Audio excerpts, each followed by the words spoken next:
Bienvenidas y bienvenidos una vez más a nuestra cita quincenal del videocast desde la Ribera. Esta vez, como ustedes se podrán dar cuenta, estamos en un paisaje muy especial. Este es el complejo de humedales de la Laguna de Sonso, el más importante complejo de humedales que tiene el río Cauca en su parte alta.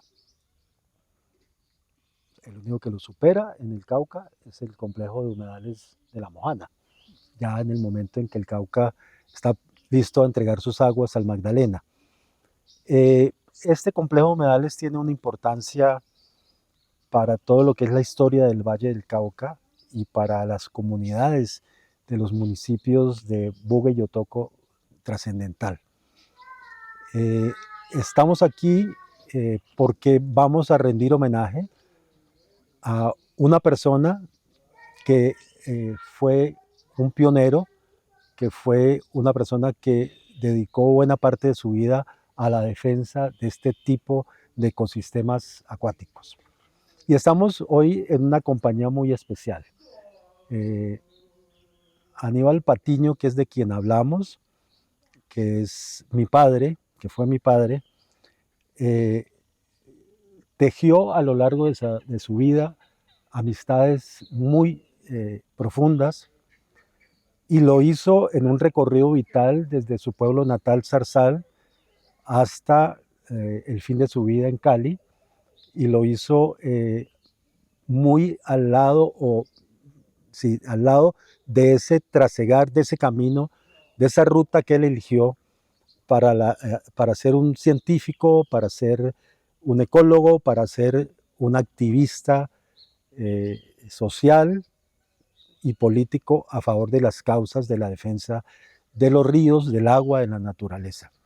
Entonces hoy nos acompaña, voy a comenzar en orden de ubicación geográfica, en el sentido de esa Zarzal natal. Nos acompaña aquí Álvaro Perea, físico de la universidad, y con su carrera en la Universidad del Valle, una carrera muy prolífica, no solo como académico, como investigador, sino que también estuvieron juntos con mi padre en luchas cívicas muy importantes en Zarzal. Ahora nos vas a hablar y contar un poquito de eso. Álvaro entonces es una persona que lo conoció muy de cerca. Ahora nos cuentas exactamente de qué año. Y estoy también, voy a decir, acá también por época en la vida, con Mireya Marmolejo, que fue una discípula en la Universidad del Valle cuando estudiabas biología, comenzaste a estudiar biología, y lo particular fue que Mireya no solo pues fue lo que hoy se puede decir monitora y digamos asistente de investigaciones en su época de estudiante, sino que casi de inmediato estuviste acompañando tanto a mi padre como a mi tío en muchas de sus andanzas como académicos, como investigadores de a pie, como ellos se autodefinían. Digamos, hizo una vida también académica dedicada a estos temas y a la educación popular como un elemento central en ese gran desafío de cómo es que formamos formadores, cómo que formamos nuevas generaciones. Y está con nosotros Jair, que es el anfitrión en esta oportunidad. Este es un hombre de este territorio de las aguas de la Laguna de Sonso. Es actualmente el presidente de la Asociación de Pescadores de la Laguna de Sonso y el río Cauca, y también tiene una historia muy particular de relación con Aníbal desde muy temprana edad. Entonces, son tres facetas de la vida de Aníbal que vamos a recorrer en esta conversación, y entonces, sin más preámbulos, yo quisiera comenzar por decir tal vez lo siguiente: ¿cuál fue mi relación con este lugar? Yo tenía 12 años ahí cuando vine por primera vez y navegué la Laguna de Sonso junto con mi padre. Tal vez fueron tus antecesores acá, los viejos pescadores de la laguna que nos acompañaron en esa oportunidad, comenzaba mi padre las investigaciones sobre el ciclo reproductivo del bocachico.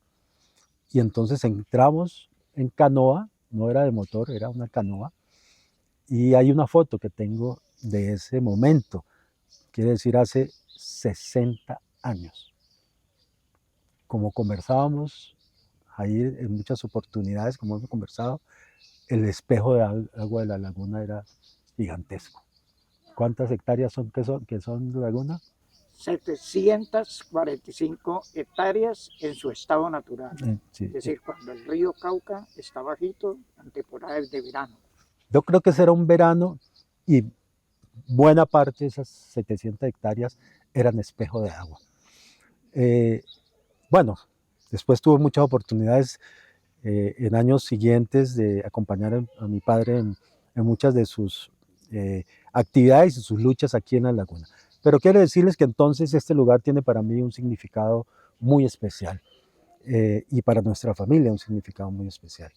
Entonces quisiera comenzar, decía, con una faceta de mi padre que tiene que ver con esa faceta de un hombre que desde muy temprano se dedicó a la docencia. Él estudió licenciatura en biología y química en lo que hoy es la Universidad Pedagógica de Colombia, antes se llamaba Escuela Normal Superior. Y allí él elige muy tempranamente, comienza la docencia, pero muy rápidamente, después alguna incursión más para la química, incluso tuvo un laboratorio químico allá en Zarzal, se inclina por la biología. Es como lo que le va jalando en términos de interés académico. Y después de ser profesor y docente en colegios de secundaria, tiene la oportunidad de entrar a la universidad en el año 61. Y casi que muy poquitos años después, yo diría que 2 años después, él cuenta que tuvo que ver con, él se ganó el derecho de ir a Brasil a hacer un intercambio alrededor de el tema de los enfoques de la biología, de cómo es que se enseñaba, se debía enseñar la biología. Y entonces él participa y escucha por primera vez del tema de la ecología. Entonces él viene con esa información en su cerebro y como había comenzado a hacer la investigación aquí sobre el ciclo del bocachicos, ya llega con una mirada que ahora vamos a profundizar. Entonces, esa primera faceta de un investigador, un académico que tuvo una forma muy particular de abordar el objeto de investigación y de sobre todo relacionarlo con el contexto en que eso se daba, pues le abrió un camino muy importante y un reconocimiento muy importante. Vamos a comenzar con esa faceta, pero quisiera antes de comenzar con ese tema, que muy brevemente ustedes nos dijeran, bueno, yo ya los presenté, pero hablemos en primera persona, ustedes decir quiénes son y sobre todo que terminaran esa parte introductoria de introducirse ustedes, en qué momento ustedes conocieron a Aníbal y ese primer momento que conocieron, qué sensación les dejó, qué tanto de ese primer momento ustedes o ratificó cosas o al contrario cambió cosas con lo que fue el conocimiento posterior. Si quieres, Álvaro, comienza. Fernando, muchas gracias. Yo llegué a la Universidad del Valle en el año 1967 como estudiante. Tú decías que el maestro Aníbal Patiño, y maestro en el mayor sentido de la palabra, había iniciado en el año 61. O sea que cuando yo llegué, ya él llevaba 6 años laborando. Nosotros éramos muy pocos, los estudiantes que no éramos de Cali. De Zarzal había 6, 7 estudiantes. Y alguien comentó que allá había un eminente científico y que era de Zarzal. Yo tuve esa curiosidad, me di cuenta que estaba en biología y Efectivamente, ahí enseguida de lo que eran las instalaciones deportivas de la Universidad del Valle en San Fernando, había un gran laboratorio. Y yo fui entrando, y vi a un señor allá y me le presenté. Le digo, yo soy zarzaleño. Y me dijo, pues yo también, con la familiaridad y la sencillez que lo caracterizaba. Y empezamos a conversar y me mostró una cantidad de peces, ¿sí? Yo nunca había visto tantos peces, ni grandes ni pequeños. Y entablamos una buena amistad. Yo lo visitaba con relativa frecuencia. Pasaba por allí, voy a ver qué hay. Siempre lo encontraba con una bata blanca, allí trajinando en estas cosas. Pues bueno, el maestro Aníbal Patiño, hay que decirlo, llegó, para decirlo hoy, una de las más grandes eminencias en la biología que ha tenido este país. Efectivamente, se había formado en Bogotá, se vino a Cali y contó con tener una familia realmente brillante, porque su hermano, Víctor Manuel Patiño, ¿sí?, ha sido considerado una de las más grandes eminencias en la parte botánica que ha tenido Colombia. A mí me contaba alguna vez la profesora Miriam Zúñiga, también profesora de la Universidad del Valle, muy eminente, que una vez estando en una biblioteca en San Petersburgo, le dio por buscar qué autores colombianos había y se puso a buscar allí en los ficheros y encontró a Víctor Manuel Patiño. Esa es la familia Patiño que nació en Zarzal y quería mucho a Zarzal.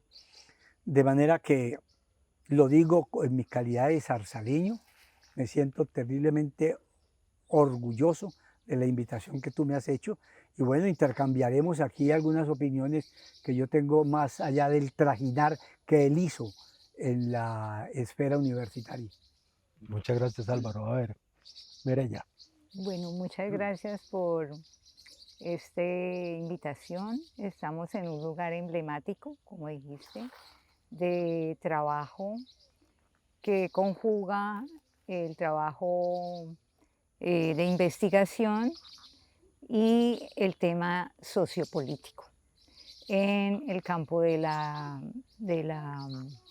ecología y en general del campo ambiental, que creo que es uno de los aspectos más significativos que para mí fueron muy importantes cuando llegué a la Universidad del Valle. Entonces, el primer encuentro con Aníbal, el profesor Aníbal, fue en un curso de ecología que habíamos pedido estudiantes para romper con lo que llamamos la ecología de tablero, porque nos estaban mostrando el trabajo de ecología, pero sin ninguna relación con el contexto, sin conocer espacios, sin conocer país. Y eso fue ¿Qué año fue eso? Eso fue en el año 75, 76. Entonces, habían llegado profesores que venían de sus estudios en la Universidad de Mississippi, que en ese momento pues la universidad tenían toda esta relación con la Fundación Rockefeller y las becas Fulbright y todo esto. Entonces muchos profesores fueron a hacer sus estudios de posgrado fuera de aquí y estuvieron en los Estados Unidos y otros pues en otras partes en Europa. Entonces teníamos un curso en donde estaba centrado justamente en una ecología del norte, sin tener en cuenta lo nuestro. Y lo que solicitamos era que requeríamos de ello. Y me encuentro con Aníbal, ¿sí? Entonces él iba a hacer un taller y esto es lo que necesitamos. Entonces fuimos y hablamos con él, con el profesor Isidoro Cabrera y con otra profesora, Nancy Barrera, para que por favor nos dieran un curso que fuera con esas orientaciones. Y empezamos a hacer todo un proceso como grupo de estudiantes y él fue una de las personas que prácticamente sacó la cara por todo ese trabajo y esa lucha porque hicimos fue pues una petición a la universidad. Entonces en ese sentido se empieza a construir un trabajo en el cual empieza a agrandar él su trabajo de estudio aquí en La Laguna, de un taller de ecología, y yo empecé a ser como su monitora, llevar que los listas, quienes participaban, escribirlos, informar, etcétera. Y entonces darme cuenta de todo lo que eso significaba y luego empezar a hacer los recorridos, ¿sí? Entonces, cada martes empezó a hacer el trabajo del taller de ecología, en donde fue algo que rompió curricularmente con un trabajo en la universidad, porque se inscribían estudiantes de todas las carreras, ¿no? Ya estaban de medicina, ingeniería, de arquitectura, de humanidades, y se llevaban temas que son transversales, que luego esto se convierte en un cambio curricular dentro de la universidad, pero años más tarde. Entonces fue muy importante y ese momento hizo como clic muy significativo para mi propia formación, porque el trabajo que se llevó a cabo en Pura C, con la mina de azufre, me invitó a pensar que era necesario que pudiera tener un mayor indagación, aprendizaje sobre la parte social y los procesos pedagógicos, educativos en comunidades.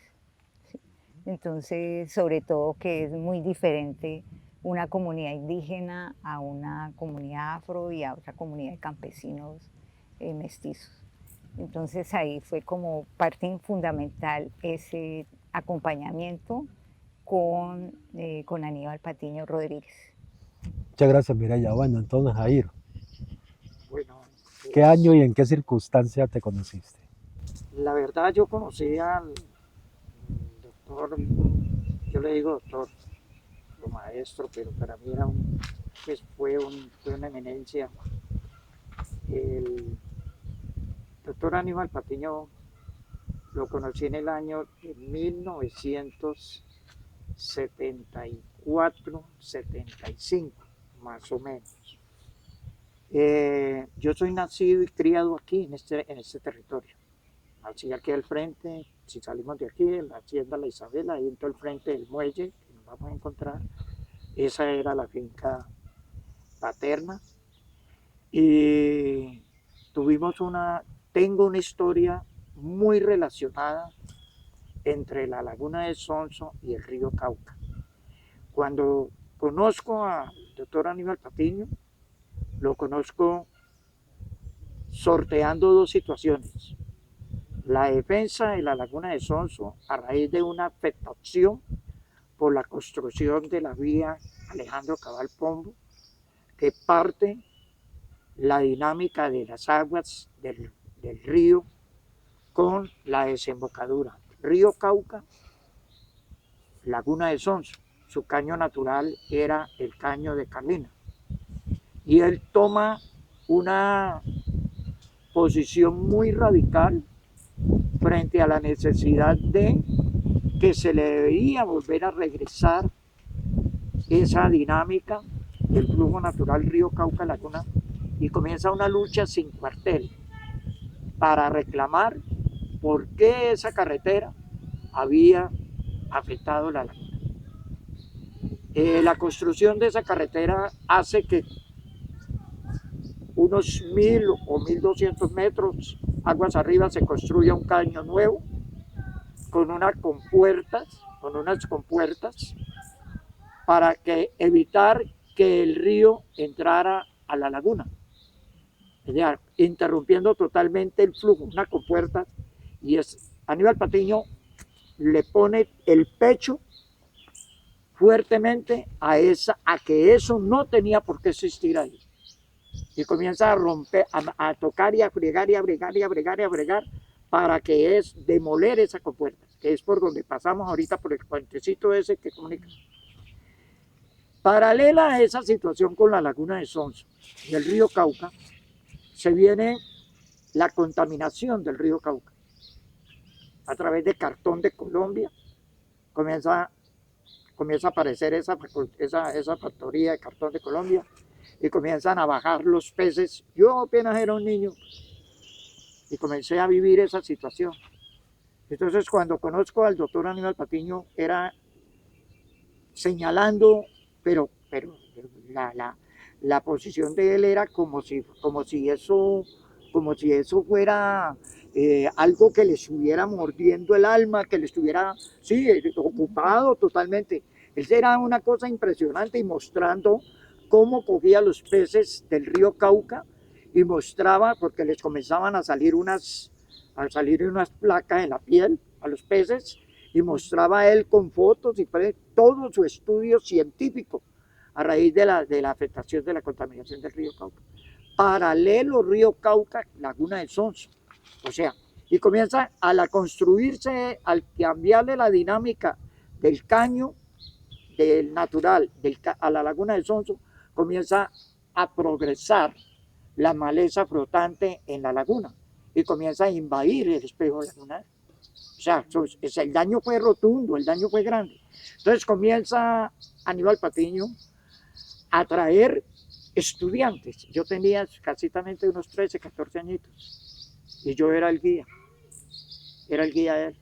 Él arrimaba donde mi hermana, era un ranchito de paja que teníamos ahí en la orilla del río, y él arrimaba ahí y me llamaba a mí. Jair, camine, acompáñeme. Y yo salía con ese poco de estudiantes, y sí, no era caminando así, en pura verdad, no. Y en ese tiempo no se hablaba de ver cámaras viendo pájaros, no, era enseñando. Él veía un bejuquito, a ese bejuquito le daba un nombre, fueran plantas, fueran aves, fuera lo que fuera, él iba dando clase, hasta llegar a la laguna. Y allá en la laguna yo nunca me olvido de una experiencia que viví yo allá, súper espectacular. Llegamos a un sitio que se llama La Península, y arrimó, y pues como yo era el guía, arrimó y me dijo, Jair, métase allá, retire esas matas de buchón. Entonces yo cogí, separé unas matas de buchón, y apareció como una orgía de una rana que yo no la he vuelto a ver. Era una bajaba, otra subía, una bajaba, otra subía, y él le sabía el nombre a todo eso.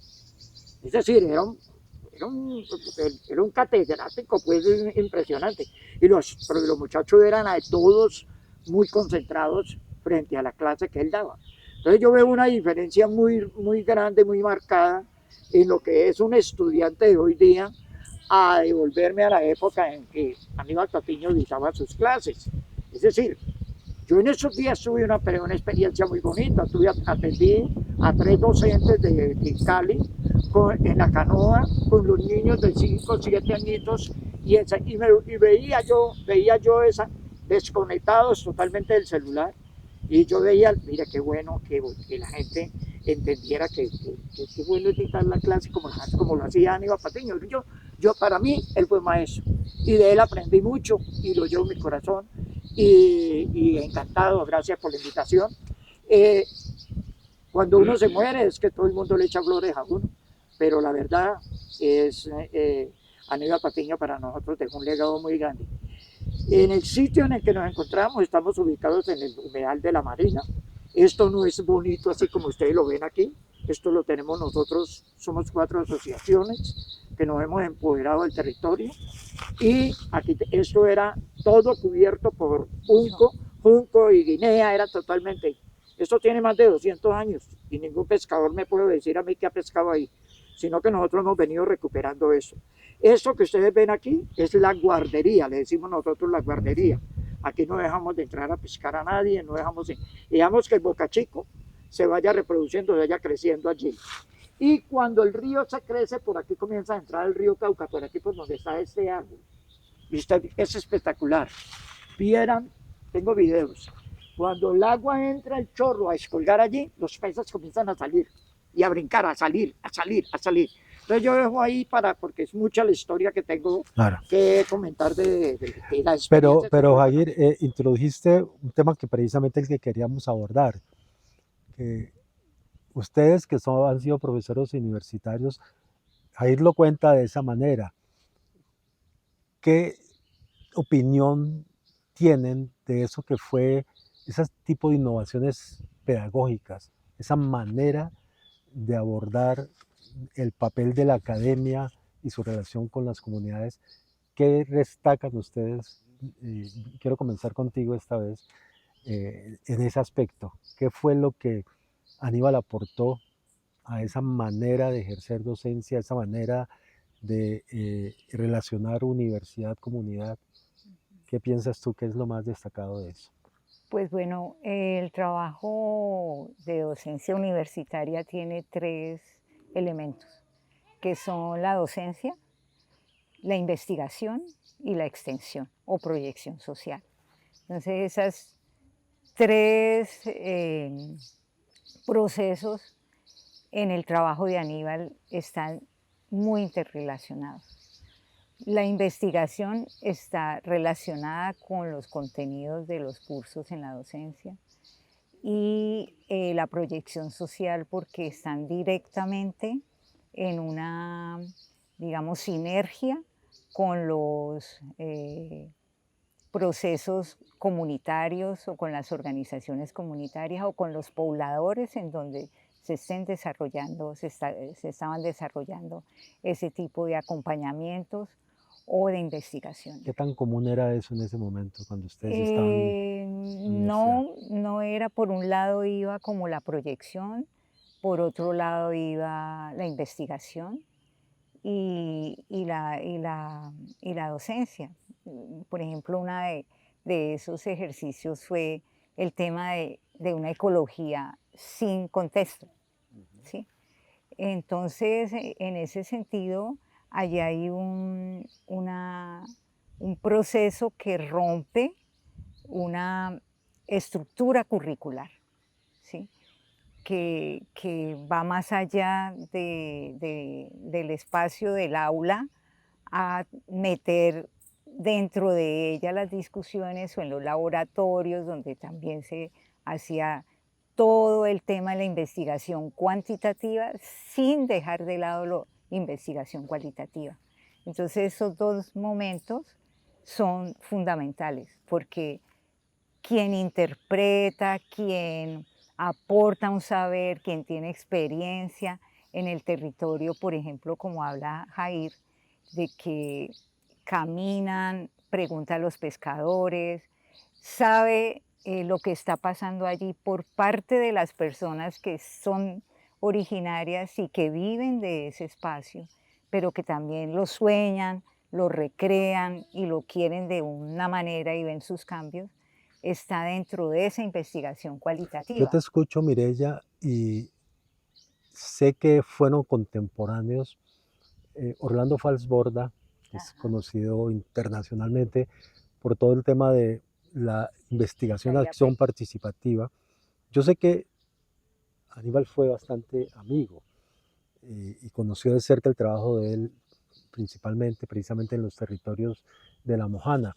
¿Qué tanto tú ves, digamos, que esos 2 hombres de su época, digamos, sirvieron para construir lo que hoy, por ejemplo, la Universidad del Valle se refleja en la facultad que estuviste tanto tiempo de educación y educación popular? ¿Qué tanto eso se sembró en ese momento? Mucho, fue muy grande porque, digamos, es una ruptura de ver solo el predominio en la investigación cuantitativa. Entonces, por ejemplo, Aníbal elaboraba lo que llamaba sonovisos, ¿sí? Que eran las diapositivas con un guión y eso pues se grababa íbamos a una emisora por allá por la plaza de Caicedo. Entonces entrábamos en un estudio, hacíamos las grabaciones y luego se ponía la música. Pero eso está recogiendo voces de las personas de las comunidades y un también conocimiento que es académico, que es científico, que está también conceptualmente basado en teorías y que se liga esos dos conocimientos, esa construcción de ese conocimiento, valorando los saberes también de las personas y también recreándolos ellos, ¿sí? Con ellos. Entonces allí hay un punto un nodo de articulación muy importante con la investigación acción participativa. En última, lo que le decía Aníbal era que él era un gran educador popular, ¿sí? Porque justamente hay todo este trabajo en el que se divulga, se construye con la gente el proceso, pero también hay un aprendizaje colectivo y se transforma porque vienen otra serie de proyectos que van ligados a ese Déjame conocimiento. entonces ahora hablar con Álvaro, que además de lo que nos contó, de su momento de conocimiento a Aníbal, estuvo también en una lucha muy importante que fue la Universidad del Valle, sede Zarzal, que fue todo el momento de la regionalización de la universidad. Tú fuiste rector de la universidad en Zarzal. Decano. Bueno, se llama decano, sí, decano porque sí, bueno, pero funge como el rector, ¿cierto? A ver, bajo lo que estaban hablando. Pero te quería decir, era entonces, en ese sentido, como también trabajaste el tema y has escrito sobre cómo enseñar, cómo ejercer la docencia, etcétera, ¿tú cómo entonces ves esa? A ver, yo creo que la biología, al igual que la antropología y la sociología, tienen un punto de intersección. Es aprender a través de la acción, ¿sí? La comunicación entre los saberes, que se llama. Creo que Aníbal fue un maestro en eso, bajo lo que tú dices, cómo se apoyaba en cualquier herramienta. La otra cosa, antes de tocar el tema que me decía Fernando, que yo creo que es importante resaltarlo en Aníbal, es que para el año 1971, la Universidad del Valle, allí se originó un gran movimiento estudiantil. Y pues íbamos a las asambleas y yo fui uno de los sorprendidos cuando sale un profesor de biología a hacer una exposición y una defensa de lo que es la universidad pública y cómo había que transformarla para bien de la sociedad. Realmente fue un punto de partida para él, hasta tal punto, Fernando, que posteriormente la propia Facultad de Educación le solicita que él ejerza como decano. Allá estuvo bastante tiempo. Lo otro es un proyecto que generamos en la universidad de responder a las expectativas educativas, no solamente de Cali, sino de la región. Y el doctor Harold Rizzo generó un proyecto que llamó regionalización. Es decir, tratar de que los estudiantes del Valle en Cali no fueran solamente de Cali.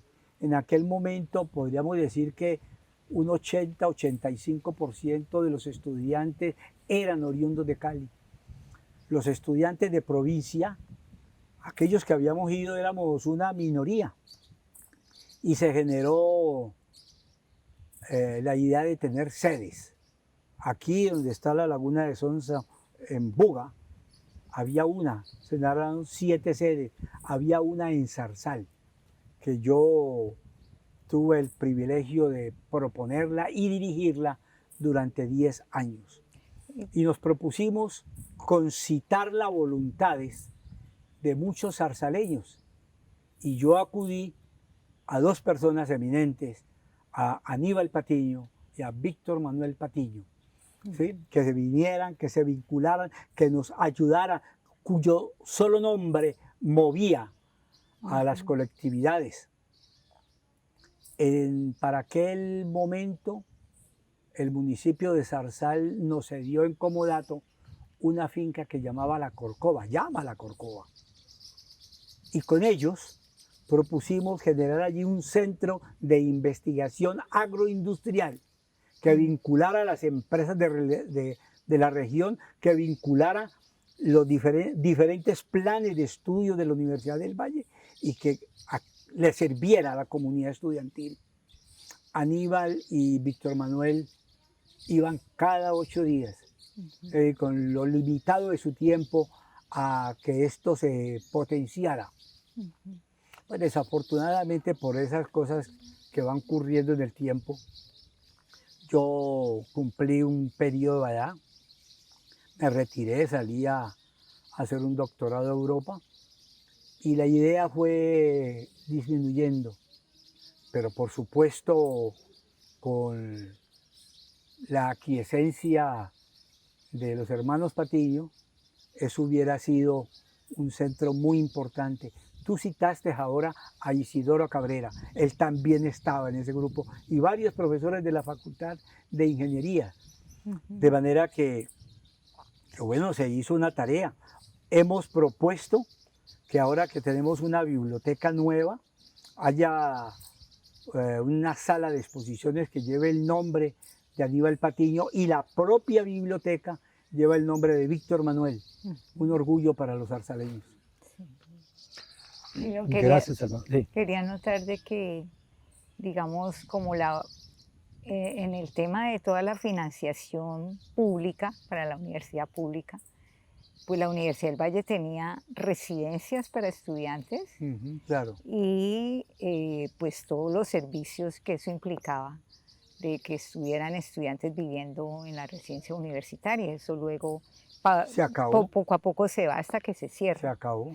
Y luego la apertura a las sedes regionales. Sí. ¿Sí? Entonces rompe también.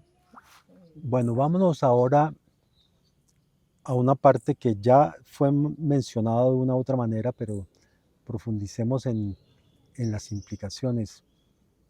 Pues yo estudié en la Universidad del Valle y por lo tanto, pues en mi casa tenía un laboratorio y un peregrinaje permanente de gente, de profesores, de estudiantes, de todo lo que significó esa gestación de lo que fueron las jornadas ecológicas, que fuese recorrer por lo que hoy llamamos la cuenca alta del río Cauca, porque nos íbamos desde Puracé, ¿no?, pasando por lo que pasaba En Suárez, incluso con los Misak, y digamos allí, en Salvajina, todo lo que significó Salvajina en su momento, todas las huellas profundas que había dejado la minería a cielo abierto del oro allí, en los lechos de los ríos, en Timba, después con las comunidades afrocolombianas de Villarrica, pues la continua relación con Sonso, pero también con Zarzal y las luchas que se daban allá por el distrito de riego, que en ese momento se estaba estableciendo. Entonces, digamos, todo siempre fue muy marcado, y eso para hablar del Valle, porque pues, se involucró con la Asociación Nacional de Pescadores Artesanales de Colombia, con la ANPAC en su momento, y estuvo en la bahía de Cartagena, en la Ciénaga Grande de Cartagena, estuvo en La Mojana, estuvo en Guarinó, en el río Magdalena, estuvo en Zapatoca, es decir, acompañó a esas comunidades de pescadores y de campesinos que vivían y que eran las comunidades ribereñas que tenían ahora hablamos de los territorios bioculturales, eran comunidades que habitaban los territorios del agua. Y allí se forjó todo eso que hemos denominado y que se denominó posteriormente la ecología política, que fue entender esa relación simbiótica, imprescindible entre ecosistemas y sociosistemas. De eso, ustedes, ¿qué tanto pudieran hacer referencias, qué tanto cuando acompañaste ya no la parte académica, sino tú también con otros zarzaleños, hicieron parte de esos movimientos cívicos.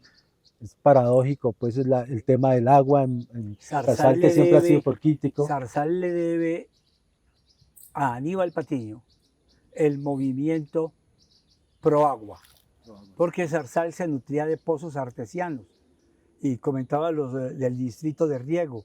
Él lideró un movimiento, ¿sí?, que para darle agua a la población de los propios ríos, porque mucho del agua de Zarzal lo sustraía el ingenio Río Paila. Claro. ¿Sí? Cuando eso se logra liberar, bueno, pues Zarzal tiene mejor agua. Era el distrito de riego Roldanillo, Zarzal, Toro, La Unión, Toro. Sí. El RUT. Sí, para el RUT, para toda esa región, hombre, tuviera condiciones acuíferas más adecuadas. Pero no solo era agua para la gente, sino para que hubiera cultivos para alimentos, claro. No solo para la caña de azúcar, claro, sino como distrito agroalimentario, claro, eso fue muy importante. Pero diría, bueno, ya notaste eso, ¿qué otro elemento en eso, esa relación, de esa ecología? Él en algún momento ya después, en la relación Jair, aquí con la laguna, ¿tú le escuchaste de esa manera de entender la ecología? ¿Tú participaste en algún momento de esa? Tengo una experiencia muy... Afortunadamente el computador mío está todavía como activo. Yo tuve una experiencia inolvidable. Comenzamos con la lucha por la laguna de Sonso, tuvimos una época semejante a la que estamos viviendo actualmente con la laguna, que está colmatada. Pero él emprendió esa causa, la defensa de la laguna, y nos llevó a donde yo tuve la oportunidad de expresarme en público. Me temblaban las corbitas, y yo a un auditorio en el ITA, ya creando una... En el Instituto Mayor... En el INCA. ITA. En el Instituto Técnico Agropecuario. Ah, el técnico agropecuario, yo quería... Sí, sí. Y allí organizó un foro única y exclusivamente para hablar de la laguna de Sonso, y comenzó ya a generar esa conciencia estudiantil de los grupos ecológicos que comenzaron a surgir de los colegios, grupos ecológicos, y comenzó a ir montando eso en Buga. Y yo llegué allá, ¿sí?, a expresar pues lo que estaba pasando, y como te digo, yo en medio de mi nerviosismo, pero yo me expresé, yo hablé, y Aníbal Patiño ya me descubrió que yo era pues como una bandera para defender la laguna.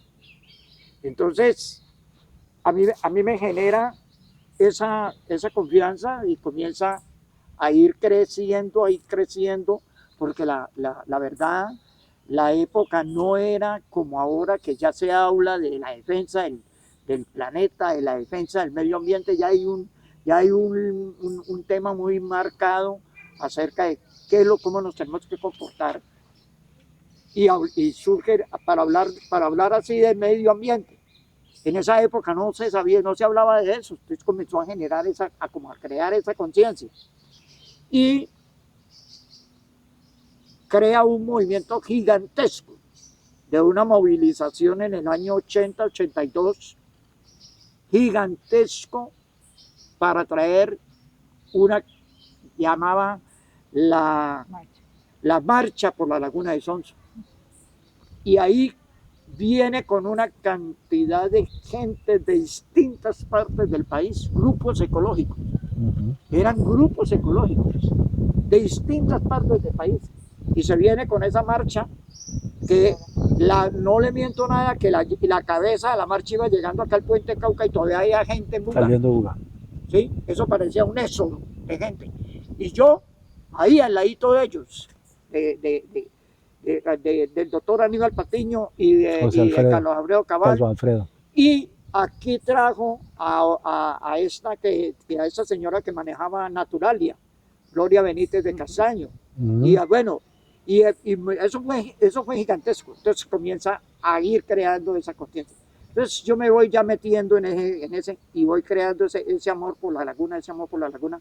Y un día cualquiera aparece en el año 2015-2016, se presenta una sequía impresionante aquí al borde aquí en el Valle del Cauca, fenómeno del Niño, 2015-2016. Y el vecino de aquí, esto es propiedad de la CBC, y ese vecino ahí pasando el cerco, mete 25 bulldozers, 2 retroexcavadoras, volquetas, y comienza a irse apoderando de la laguna. ¿Ya? Entonces yo, como ya yo venía con ese legado de la defensa de la laguna, yo me hago el reclamo y subo una nota por las redes sociales y despierta la cosa. Entonces se viene ya un bull sobre la defensa de la laguna. Entonces, eso es un legado que le queda a uno y encantado, la verdad que yo estoy muy encantado de esta charla que tenemos aquí, porque pues la memoria sigue intacta, sigue viva y eso es lo que necesitamos que la gente se entere Gracias, de dónde viene el origen. A ver, antes de que pasamos al tramo final, yo quiero de todas maneras tener, porque no fue solo Aníbal, yo creo que en el Valle del Cauca tuvimos una ventaja en un momento de una alineación planetaria, de un conjunto había vallecaucanos, pero había también varios que no eran, vivían del llanos orientales, de Caldas y de otras partes del país que se juntaron. Hablamos ahora de Isidoro Cabrera, pero estuvo Augusto Ángel Maya, estuvo Mario Mejía, que coincidieron y que fueron también en un momento determinado. Hernando Patiño. Hernando Patiño en la Universidad Nacional de Palmira, correcto. Todo eso se juntó en un momento, fueron cada uno en su campo, unos más desde la investigación y de la investigación académica y producción académica como Augusto, toda la relación de cultura y ambiente y filosofía, Mario mucho más con la agroecología y fue el gran precursor de la agroecología, Isidoro, que digamos, también era un botánico excepcional, todos ellos, digamos, le aportaron a un momento que puso al Valle del Cauca a la vanguardia. Tú fuiste muy protagónica en ese reconocimiento a todos ellos, ¿no? Yo recuerda qué año fue el que hiciste un homenaje en que estuvieron varios de ellos vivos aún. Eso fue en el 2000, como en el 2014, 2013-14. Eso es importante, ¿no? El que se le haya reconocido en vida las cosas de esas trayectorias que dejaron tanta huella. Y que fue, digamos, como para mí como el primer escenario de ese trabajo de ecología política. El tema de ecología política fue fue la Laguna de Sonso. Y fue la Laguna de Sonso en esa gran marcha, porque venía como articulando todo lo que se había hecho en los talleres de ecología y en las salidas ecológicas que se venían desde Pura C, de Suárez, de Salvajina, de Villarrica, todavía sin ser el trabajo pues en esa zona, pero que era mostrar un tramo del río Cauca, ¿sí? Y de la situación de los sociosistemas y los ecosistemas en esta área y esta parte media del río Cauca. Entonces, en este valle.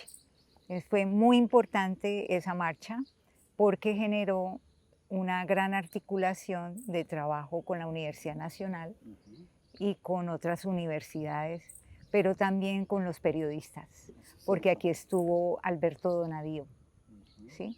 Que era un periodista del Espectador.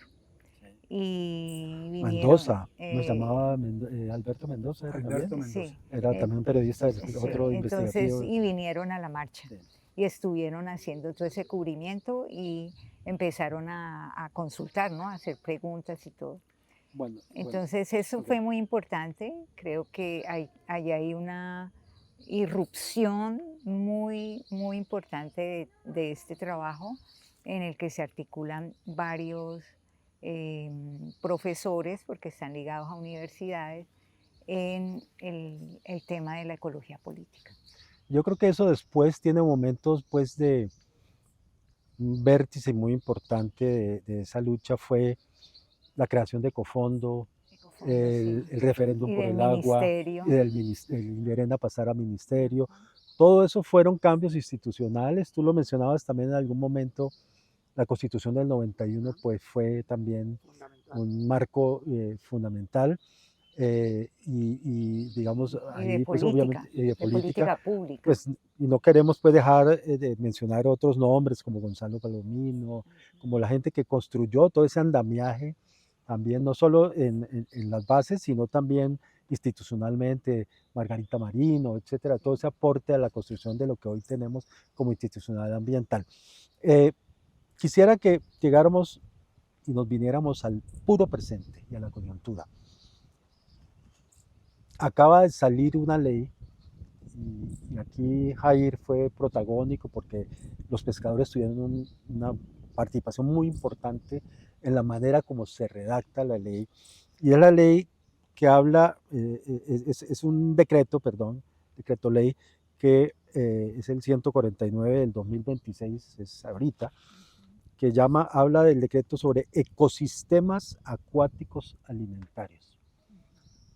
Eso, en palabras de mi padre en su momento, que se le volvió un tema recurrente, era el famoso Canales y Camellones, un proyecto que hizo un piloto en Villarrica, Otro en San Antonio. otros en San Antonio, allá en Santander de Quilichao, y que lo llevaba siempre aquí debajo de la manga, por toda parte, inspirado en lo que fue la técnica de los cenúes, en el San Jorge y en el cenú, Y de la chinampa.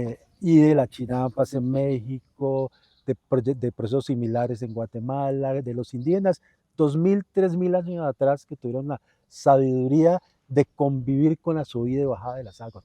Algo tan elemental, pero que hoy aparece como ciencia rara, porque imagínense, pues vivir cuando uno es en un territorio anfibio que sube el agua y baja, pues lo elemental es adaptarse, pero no, en contravía de eso, por siglos y siglos, la agricultura, sobre todo la agroindustria, ha ido en contravía de eso y usa jarillones, usa diques, etc.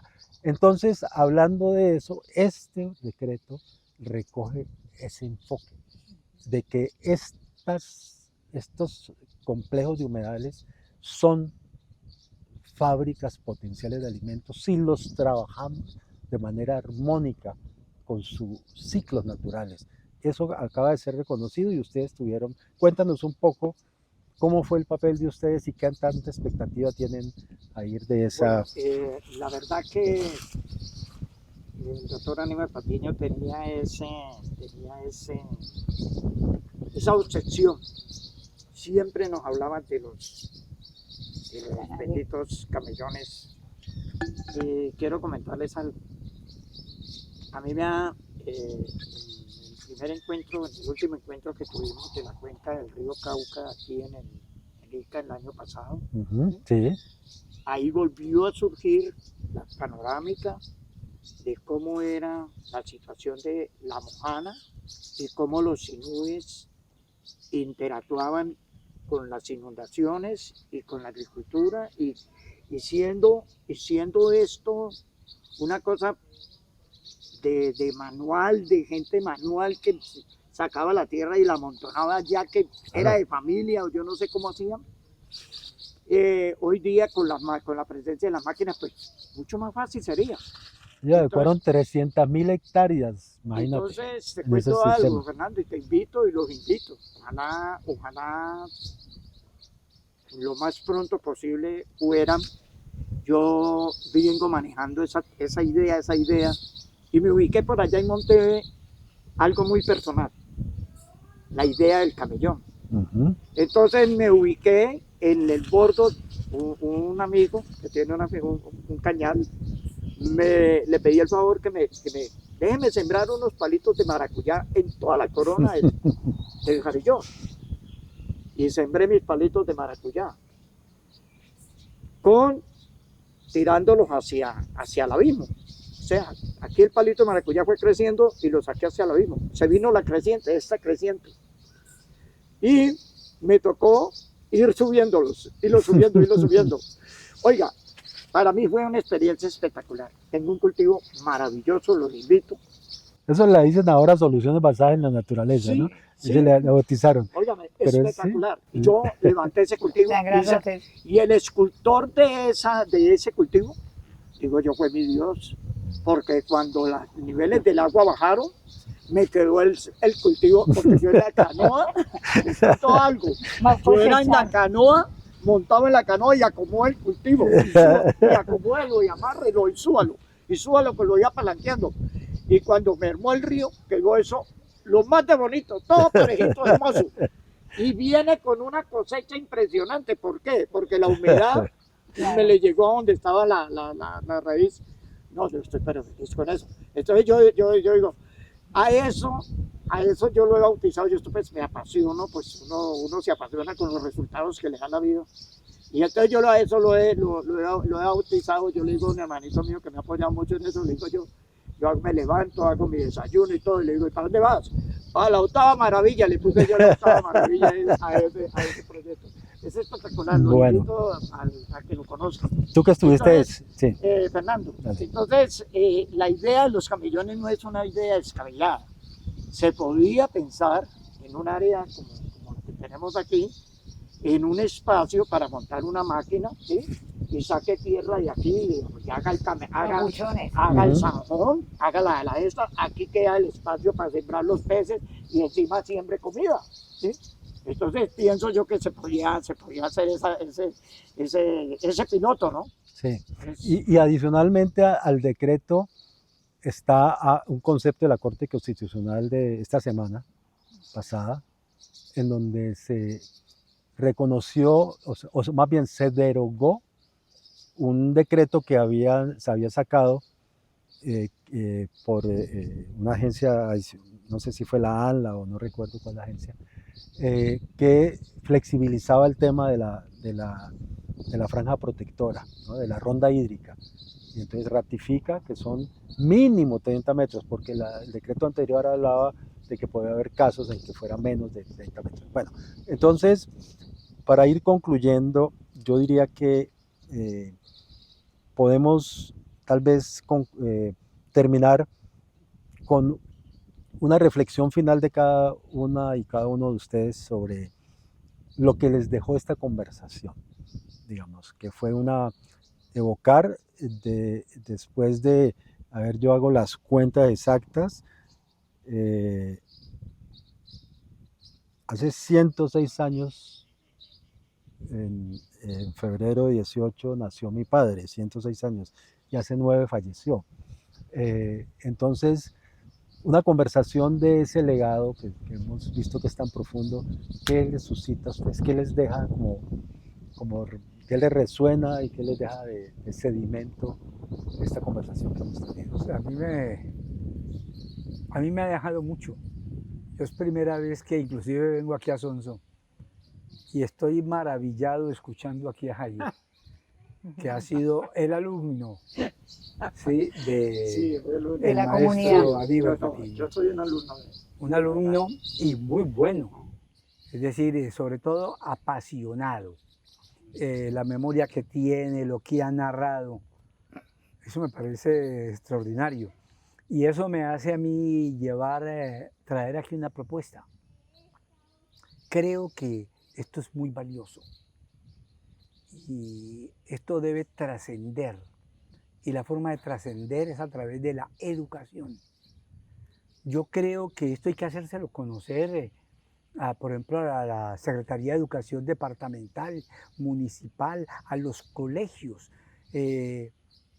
Creo que, hablando pues de UGA, no más de UGA, y ojalá fuera todo, debiera haber excursiones de los colegios y usted les contara todo eso. ¿Sí? Narrar, mire lo que se está haciendo. Eso es para educar a la gente de cómo tenemos que defender un recurso que es del país para el mundo. Hay algo muy importante que lo que acaba de decir aquí, profe. en la experiencia que les estoy comentando del proyecto agrícola, lo tengo cero químicos, no le he botado Además, una claro. sola, Esa es la educación. una sola gota de químico, de veneno para eso. Y le voy a decir algo, es que es increíble contarlo. Me encuentro bandadas de un ave que le llamamos chamón. El chamón. Chamón. Chamón, sí. Y como me parece que esos animalitos los encuentro en las mañanas todos haciéndole control de limpieza al cultivo. Es impresionante, es hermoso. Y las abejas y los abejorros, los polinizadores. Flor que pisan, flor que me le ponen yo quisiera, yo se los digo, yo les hago la invitación y es algo, mire, yo me quedo asombrado, digo, pero ¿cómo es esto? ¿Qué es lo que pasa aquí en este proyecto? Y me llega la invitación de la señora Virginia poniéndome el contacto de ustedes para hablar de nuevo. Y pues es que yo nunca me olvido de la idea del camellón. ¿Por qué el camellón? Porque tengo el cultivo aquí, ¿sí? Y abajo es un abismo, ¿ya? Y en la falda del carillón sembré lo que son los maracuyáes, ¿sí? Pero también sembré auyama. Y todo eso se me dio lo más hermoso allí en ese sitio. Entonces, mire, eso es algo importantísimo que en la biología, realmente, si uno controla, si yo hubiera arrimado con la bomba, no tuviera los resultados que tengo. Claro. Y los invito, y les hago la invitación, Fernando, y a usted, profe, cuando quieran, con mucho gusto los llevo, antes de que pues, Sí. Pase la florescencia. La cosecha, sí, la cosecha. Ben, no quiero dejar por fuera esa iniciativa tuya, hablando ya de educación, que acabas de impulsar la creación del sendero ecológico allá en Zarzal. Sí. Contanos allí brevemente eso, ¿de qué trata el asunto? A ver, se ha construido una nueva edificación de la sede de la Universidad del Valle a las afueras de Zarzal en la dirección norte-sur, la sede de Las Balsas, y allí hay un corredor, ¿sí?, que nuestro paisano y amigo y pariente Luis Antonio Perea ha venido tejiendo para montar un sendero ecológico, de manera que yo creo que entre muy poco se inaugura y es otra forma de hacerle un homenaje a los hermanos Patiño. Bueno, última frase. Última frase, creo que nos reta, nos desafía a seguir haciendo un trabajo muy riguroso, dedicado con comunidades, seguimiento, acompañamiento en el campo educativo. Bueno, Entonces gracias. creo que desde la Ribera se puede seguir haciendo ese proceso. Gracias. Bueno, hoy quisimos hacer ese homenaje, pero como queda claro, es algo que tenemos que seguir conversando. Yo creo que aprovechando la apertura del sendero hay que hacer en Zarzal un episodio, claro, hacemos esto. Y a ustedes, quienes nos han acompañado en el episodio de hoy, agradecerles de nuevo el que estén apoyando esta iniciativa, recordando que es una iniciativa independiente, que por lo tanto necesita del apoyo, necesita de que asistan los episodios, de que, como se dice en el lenguaje hoy de las redes, le den el me gusta, lo compartan con otras personas y sobre todo también puedan en la medida de sus posibilidades aportar económicamente para que este sea un medio que siga siendo independiente. Nos vemos en la próxima oportunidad y hasta dentro de 15 días. Conversaciones desde la Ribera es una iniciativa que está fundamentada en el trabajo colaborativo. Estamos aliados a múltiples colectivos con los cuales compartimos experiencias, aprendizajes, sueños y sobre todo un compromiso con la vida y la biodiversidad. Queremos que este proyecto perdure en el tiempo y que llegue a mucha gente. Apóyanos suscribiéndote a nuestro canal y también con una donación. Cualquier aporte, por pequeño que sea, nos ayudará a cubrir los costos de investigación, producción y difusión y a mantener la independencia de este espacio. Puedes hacer tu contribución a través de este link de Mercado Pago que ofrece distintas opciones para hacerlo. Contamos contigo para multiplicar estas conversaciones y para que ellas contribuyan a construir los puentes necesarios entre las distintas riberas de pensamiento.